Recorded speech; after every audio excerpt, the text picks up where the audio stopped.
The dome of the Church of the Holy Sepulcher can be seen from various areas in Jerusalem. The most significant monument, the tomb where Jesus was buried and rose again, is located within this architectural complex. For centuries, thousands of pilgrims from around the world have revered this holy place. The oldest inscription dates back to the 2nd century. The Church of the Holy Sepulcher, with over 2,000 years of history, science, and faith, is considered the most significant place in Christianity. Through the biblical texts, the testimonies from various historical periods, and excavation projects which have left us abundant documentation with pictures and drawings through the collaboration of archaeologists and historians of the Franciscan custody of the Holy Land, we have been on a journey that has brought us to this day, to the most recent restoration of the edicule over the tomb of Jesus in the Church of the Holy Sepulcher. Around the year 33, Jesus was condemned to death and crucified on Calvary, also known as Golgotha. He was buried in a tomb carved into stone in a nearby garden. After 3 days, he rose again from the dead. From that moment on, the site of the tomb and resurrection has become the center of faith for all Christendom. We may wonder, however, how this place, which according to tradition is that of the crucifixion and resurrection of Jesus, was preserved. From the description of the Gospels and later from the archaeological excavations made inside the Holy Sepulchre, we know that in antiquity, in the time of Christ, there was a stone quarry that was left, no longer used because of the quality of the stone. There was a garden inside that place, a garden in which Joseph of Arimathea had dug his own grave, the grave in which Christ was later deposed.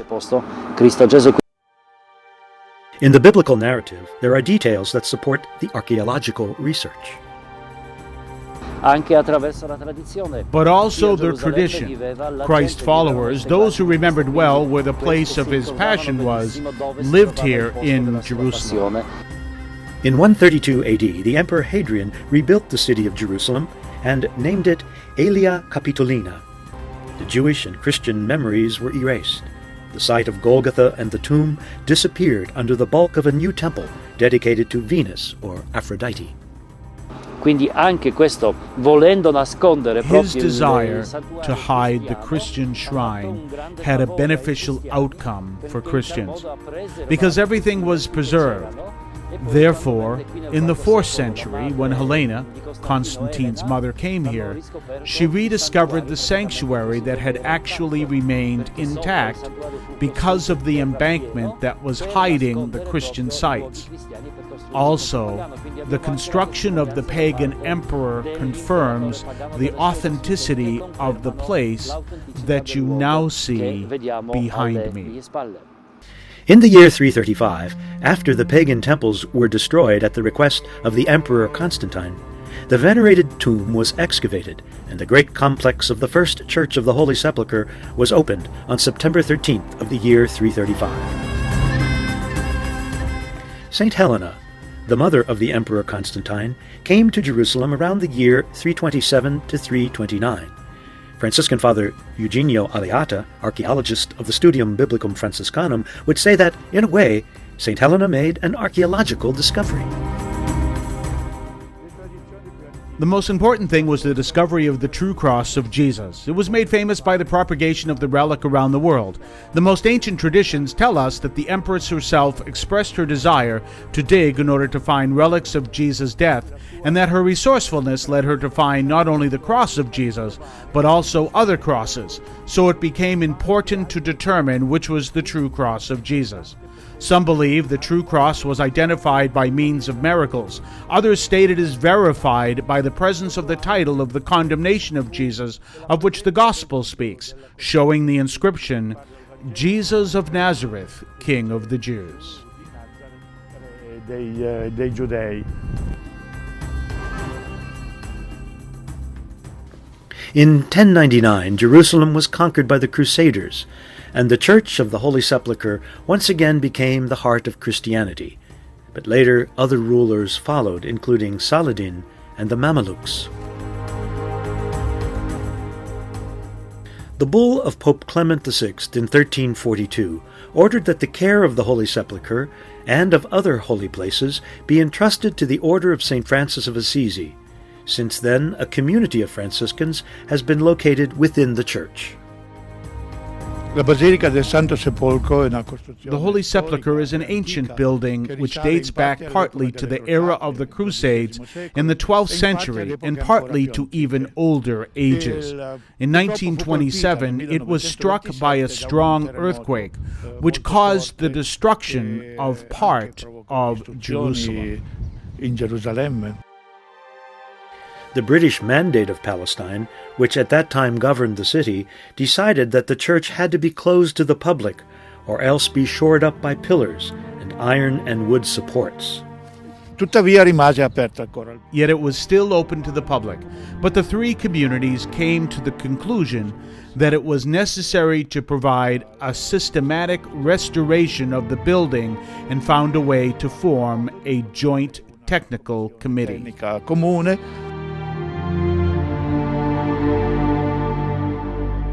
In 1960, the restoration work in the Church of the Holy Sepulchre began, a task that was documented over 20 years. 3 years later, in 1963, the three communities that were present at the Holy Sepulchre elected Franciscan Father Virgilio Corbo as archaeologist of the works of the common areas, a position that kept him engaged in this project every day for the next 17 years. For another 2 years, Father Virgilio worked to deliver his monumental work to the press, The Church of the Holy Sepulchre in Jerusalem, Archaeological Aspects from its Origins to the Crusader Period. Gli scavi o I lavori al Santo Sepolcro sono durati dal 1960 in pratica fino al 1980. The excavations or the works of the Holy Sepulchre lasted from 1960 to 1980. Father Virgilio Corbo made a summary and published a series of books in 1982. The contents of the books are divided in three parts. They present archaeological findings compared with the literary text related to the evangelical period. Confrontati con I testi letterari, con le fonti relativi al periodo evangelico, per così dire. We quickly realized that the quarry was the oldest thing we found there, partly dating back 8 centuries before Christ, but partly used more than once up until Jesus' time. It is believed that it corresponded to the topographical environment typical of the area of Golgotha in the time of Jesus. All the different buildings were set on the quarry. The stone quarry is very large. It extends for more than 100 meters and is full of deep tunnels and vertical cuts made in the rock in all directions. The area of the church is particularly one of the deepest parts of this hollow, and there are prominent rocks. For example, the rock of the crucifixion of Jesus, which protrudes more than 4 meters from the existing floor. There are also sections that are deep, like the ones going down to 9 meters below the present floor in the Cave of the Discovery of the Cross. A work created by the Studium Biblicum Franciscanum of Jerusalem, which has always had an archaeological soul. The archaeological soul of the Studium Biblicum Franciscanum is a necessary part, is part of its own foundation. It is one of the 2 lungs. A body needs 2 lungs to function well. So it is with the Studium Biblicum Franciscanum. It needs a linguistic and an exegetical soul, but also an archaeological soul, which is based in the environment and has its roots in the environment in which the events took place. 20 years of hard work and archaeological restorations led to a significant outcome.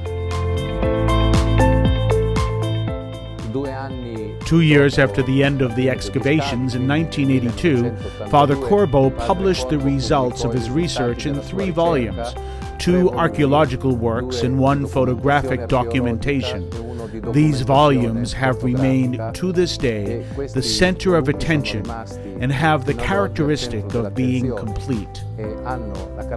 They are the result of the study performed directly by Father Corbo and his collaborators. For the presentation of the series on the Holy Sepulchre, Father Virgilio wrote, "We finished our research and we present it to scholars and to the Christian world. We hope that you read it with a vision of love towards the one who is the triumphant figure of this monument." But how to visualize the original site, since the Church of the Holy Sepulchre is now in the center of the old city of Jerusalem? Diversamente al tempo di Cristo, questo medesimo luogo In Jesus' time, this place must have been located outside the city of Jerusalem. We very well know the path of the wall of the town of Jerusalem, where Herod's palace was located, which led to the western arcades of the temple, what Flavius Josephus called the first wall of Jerusalem. This wall is about 200 meters away from the Calvary. di distanza dal Calvario. If, on the one hand, the last century represented for the Church of the Holy Sepulchre a succession of difficulties related to political events in the country, on the other hand, that century also allowed more glimmers of common agreements between the communities affected by the status quo. Per sé lo stato quo risale al 1852, però c'è una lunga storia dietro. The status quo dates back to 1852. Though there is a long story behind this date, there were conflicts between the communities. France and Russia were putting a lot of pressure on the Sultan. Therefore, he declared the status quo, that is, a decree according to which the communities were not allowed to make any changes within the church, including changes in the use or construction of the Holy Land sites. Alle comunità che non ci siano cambiamenti dentro la Chiesa, e per cambiamenti significa cambiamenti di uso, di costruzione, di altre questioni. Once you cross its threshold, the Church of the Holy Sepulchre welcomes pilgrims with an array of memories presented in the location where they took place. Here Jesus was crucified and won the battle against death. Going up a steep staircase, you reach the altar of Calvary, which rises above the rock on which Jesus' cross was erected. The rock is visible through the glass coverings situated to the sides of the altar.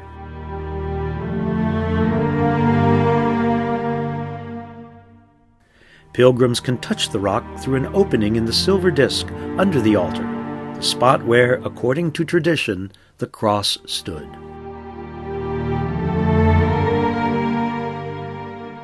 To the right of the altar of Calvary, in the chapel which belongs to the Franciscans, the crucifixion is remembered. The decorations and the mosaics were installed in the last century. The altar of the Sorrowful Mother is between the two chapels.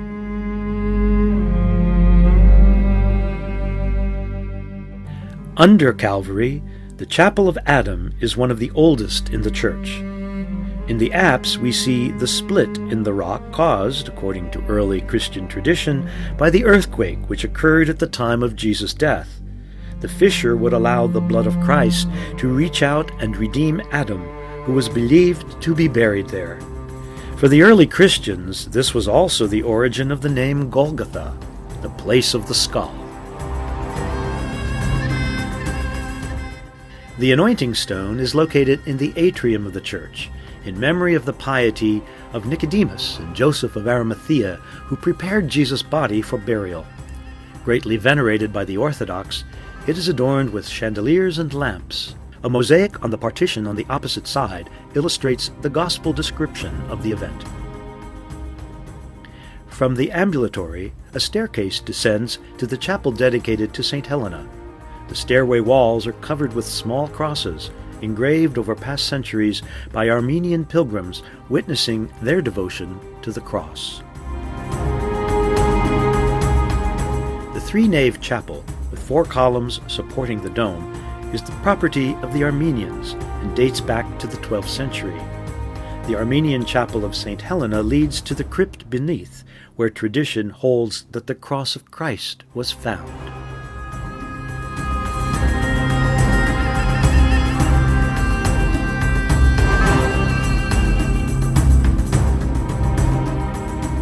The edicule over the tomb of Jesus faces the area reserved for the Greek Orthodox, the Katholikon, which occupies the center of the Church of the Holy Sepulchre.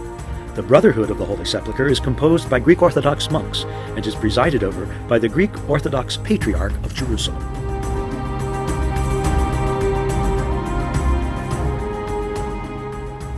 A dome that rests on the drum and that was recently turned into a Byzantine mosaic depicting Christ Pantocrator surrounded by the 12 apostles in bishop's vestments is supported by arches that are connected with plumes to the Crusaders' pillars, where the 4 evangelists are illustrated.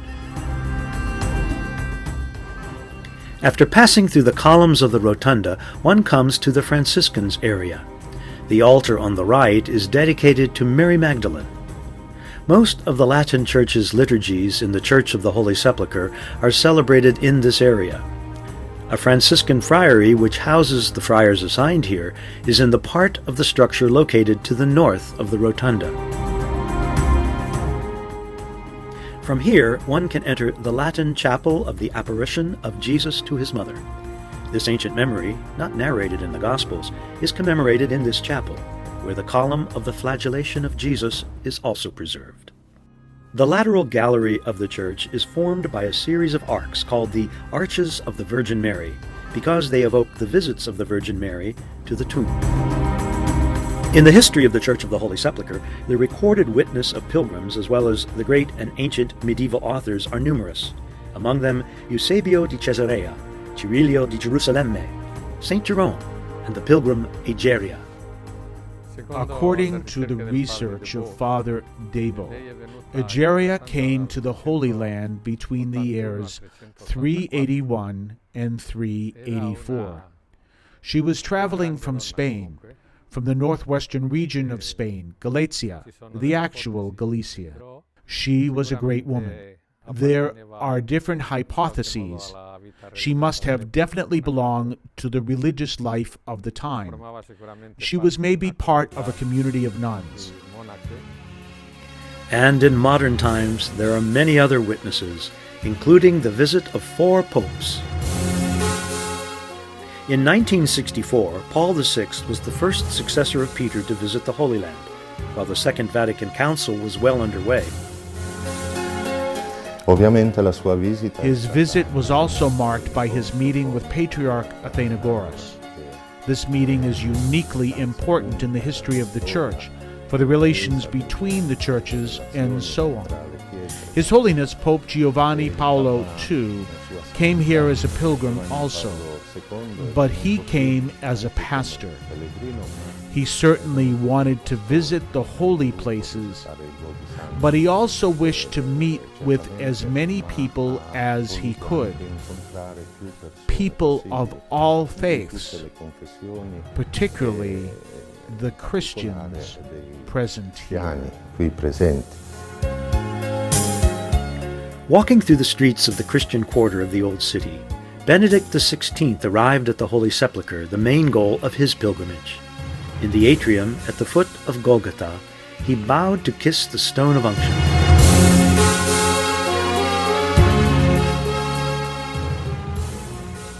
Visibly moved, the Pope entered the edicule of the Holy Sepulchre and spent a long time in prayer on his knees.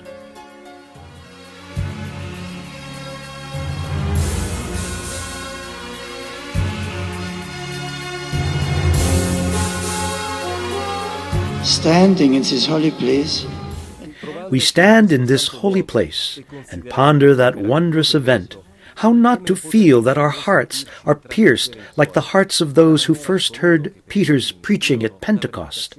Here Christ died and rose to never die again. Here the history of humanity was decisively changed.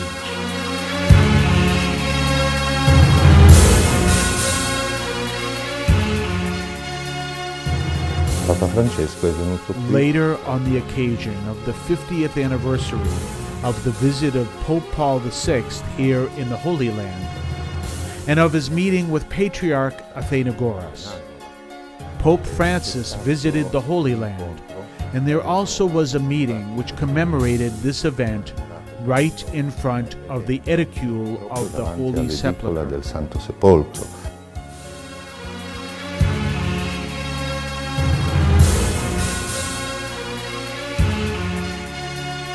Resurrection is the word that recurs most often in the speeches of Pope Francis and Patriarch Bartholomew. The resurrection that happened here after Jesus' death, the resurrection that unites all in one faith, a resurrection that, in the spirit of the historic meeting between Pope and Patriarch, speaks of abandoning fear and invites us to be open to encounters in faith. Dobbiamo credere che, come è stata ribaltata la pietra del sepolcro, così potrà. We must believe that just like the stone that was overturned from the tomb, also all the obstacles that still impede full communion between us can be removed. It will be a blessing of resurrection that we can already anticipate today. Possiamo già oggi pregustare. We have exchanged an embrace of love that no other way leads to life except the way of love, reconciliation, genuine peace, and fidelity to the truth. Prayer in the Church of the Holy Sepulchre is simple but moving. The climate of sincere fellowship in devotion offers hope for a future of communion. In the spring of 2016, a major restoration of the edicule over the tomb of Jesus began thanks to an agreement reached between the heads of three of the principal communities in the Church: the Greek Orthodox, the Franciscans, and the Armenians. The restoration team assembled by the University of Athens under the direction of Professor Antonia Morapoulou involved no fewer than 50 people, including professors and engineers in different specializations. The Custody of the Holy Land commissioned architect Osama Hamdan, professor of archaeological restoration at the Arab University in Jerusalem, Al-Quds, to follow each stage of the work. He explains why this restoration was necessary. Prima che praticamente la cupola era aperta e portava praticamente acqua sopra. In the past, the dome was open, and the water would dampen the edicule, creating some problems, especially structural problems. The walls were swollen. In the past, at the time of the British rule, the British mandate strengthened them with iron, which held the edicule walls for almost 100 years. However, the iron could no longer contain them. Therefore, the intervention was aimed at the salvation of the edicule structure. It was a conservative intervention because the external appearance of the edicule has not changed much. Most of the work was to strengthen the vertical and horizontal structure of the edicule. Per rafforzare la struttura verticale e orizzontale dell'edicolo. During the preparatory phase and the actual execution of the work, surveys were conducted with endoscopic probes, ultrasound scanners, infrared rays, and X-rays, all non-invasive methods to obtain information not just about visible elements, but also those less visible: the original tomb's outer walls, the consistency of the rocky core, and hidden channels that are the source of the undesirable accumulation of moisture. After 206 years, scholars and religious authorities were able to see again the rock where Jesus was buried. On Wednesday, October 26th, the Edicule, the small chapel that contains the tomb of Jesus, was closed to the general public. For the first time since 1810, workers removed the marble slab covering the place beneath which are the remains of the rock tomb of Jesus. Prior to 1810, the only other recorded removal occurred in 1555. The event took place behind closed doors in the presence of the Orthodox Patriarch Theophilus III, accompanied by a small delegation of religious and scientists, including a delegation from the Franciscan Custody of the Holy Land, composed of the custodial vicar, Father Dobromir Jastal, Father Eugenio Aliata, archaeologist of the Studium Biblicum Franciscanum, Father Narcisio Climas, Father Enrique Bernejo, Father David Grenier, and the architect Osama Hamdan from the Scientific Commission. There also was a delegation of Armenians, led by Bishop Sevan, in addition to the Coptic clergy of the Holy Sepulchre. Sì, sono stato dentro la tomba, ho visto. Yes, I was there. I saw the marble slab being lifted and the bare rock appear, the place where Jesus' body was laid. And at that very exciting moment, I remember almost spontaneously that my thoughts attempted to go back to that day after Saturday, when some disciples and some women went to the tomb and saw it empty, when they did not find the body of Jesus, and when no one saw the Lord resurrected. The empty tomb shows us that we have to be less attentive about what we can perceive with our senses, and instead be stronger in what concerns our faith in the risen Jesus. La nostra fede in Gesù risorto. Per noi, per tutta la comunità, anche specialmente per me, come for us, for the whole community, and for me, it was a very important event, because after 500 years, we could see the real rock. With respect and silence, we waited until the stone was moved. We were able to see the marble and the cross from the time of Constantine. First, I thought that this cross was from the time of the Crusaders, but they said that this marble is from the time of Saint Elena, and underneath it, you could see and touch the real stone. Being able to be here at this time has been a blessing. Una grazia che in questo momento io ho potuto stare qui in questo santo luogo. It was a special moment for the Christian world, but also for the scientific one, in a project in which faith and science were able to meet.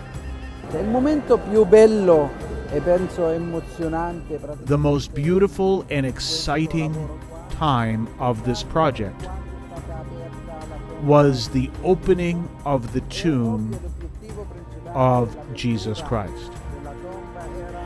At the beginning, the main objective of the tomb was to proceed with the injection operation of the walls.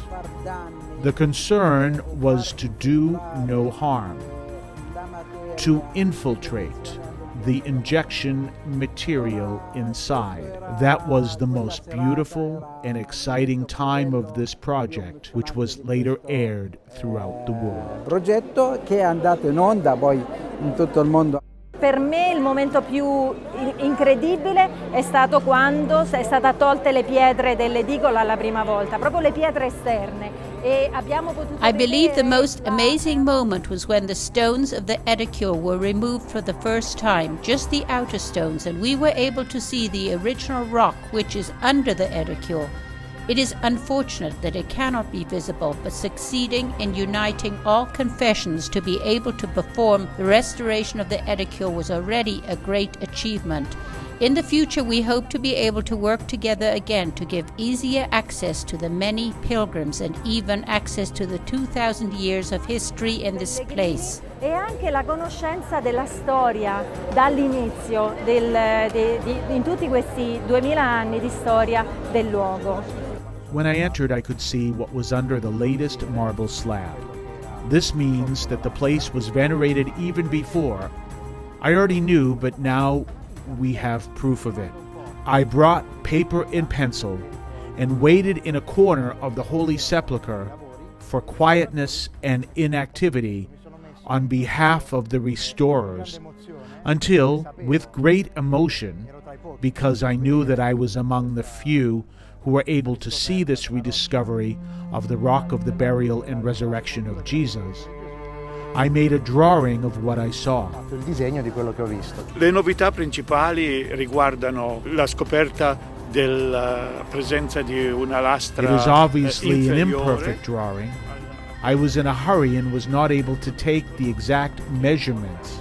However, I believe this is still an important record because it is a drawing of a person who, after so many centuries, was able to see what was underneath it.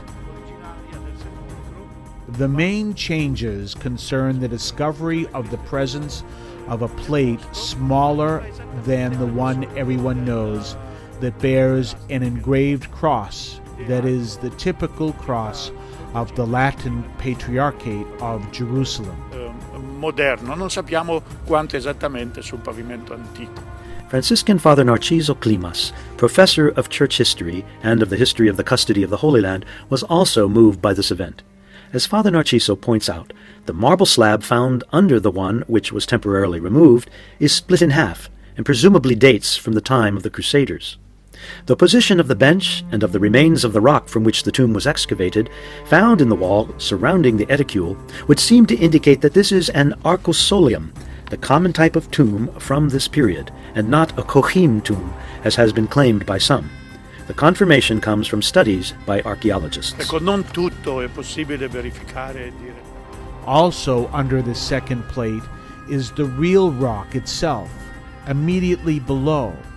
So this means that the original rock of the tomb, the bench on which, according to tradition, Christ was deposed, is just below the two plates covering it, and it is at about 35 centimeters above the modern pavement. We do not know the measurements or the distance of it to the ancient floor. È confermato dalle indagini più recenti.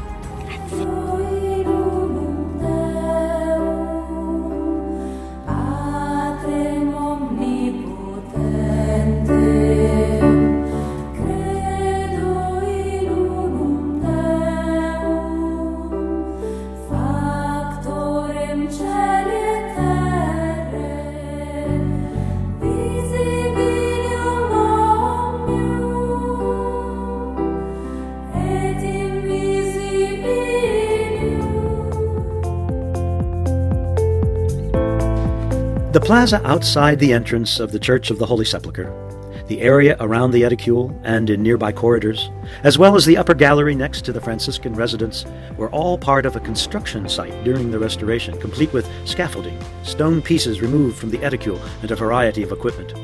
The noise was annoying at times, but all of the disruptions were necessary to bring back to life the place surrounding the tomb of the risen Christ.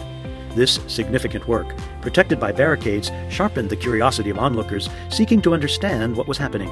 Occasionally an opening allowed a curious eye to catch a glance at the work being done.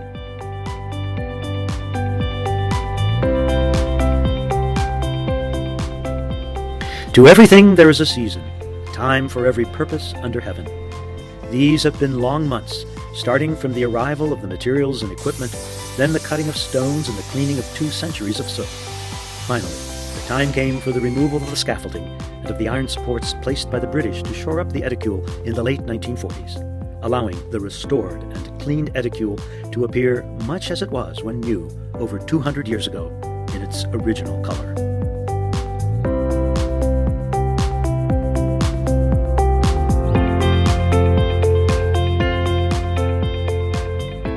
And so, exactly 1 year later, the concluding ecumenical ceremony of the restoration of the edicule in the Church of the Holy Sepulchre was held on Wednesday, March 22nd, 2017.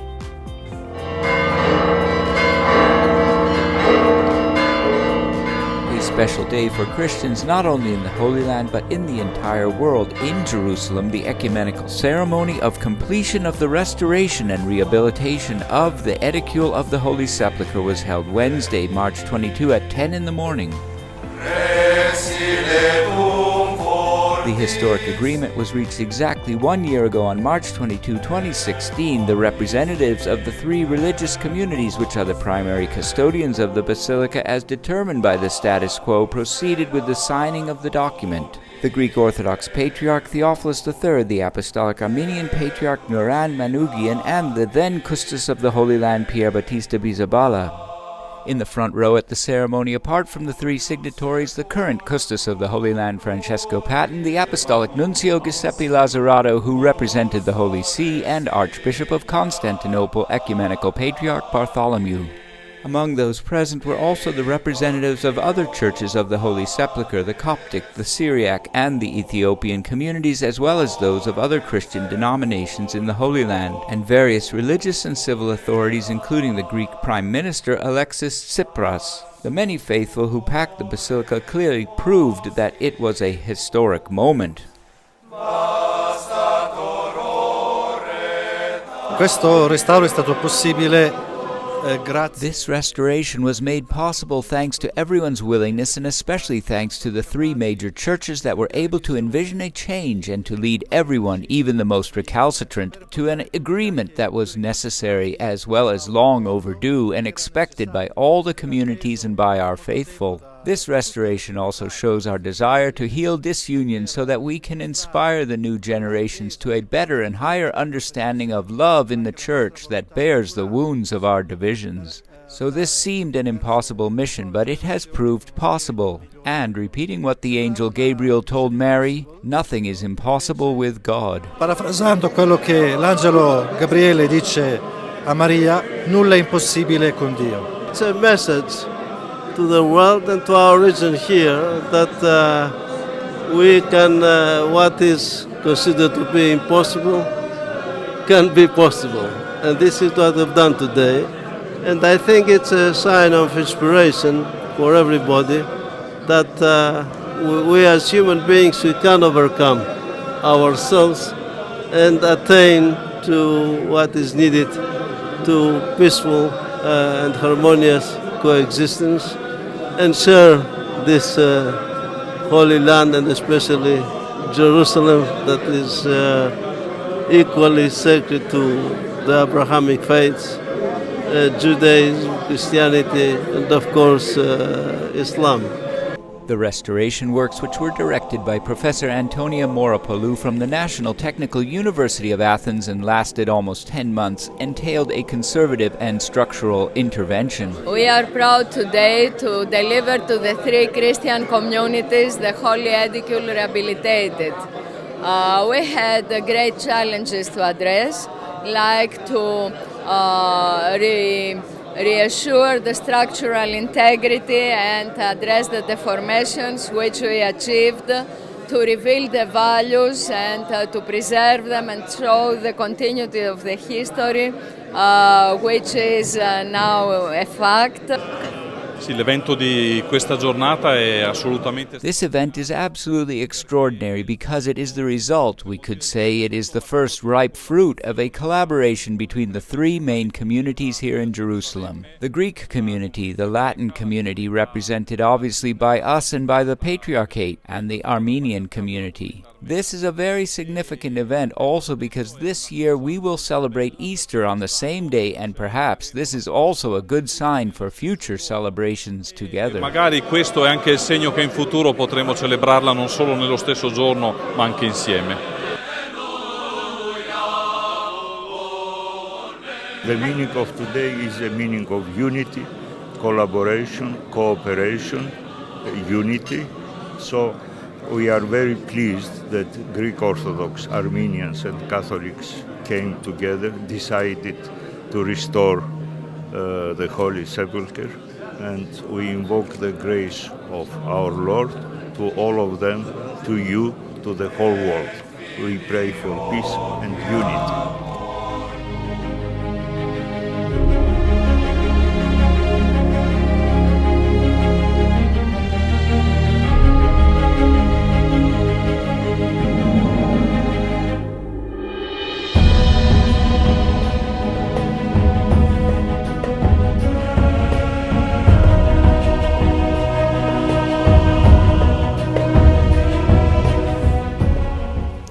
The procession around the restored edicule took place on Palm Sunday.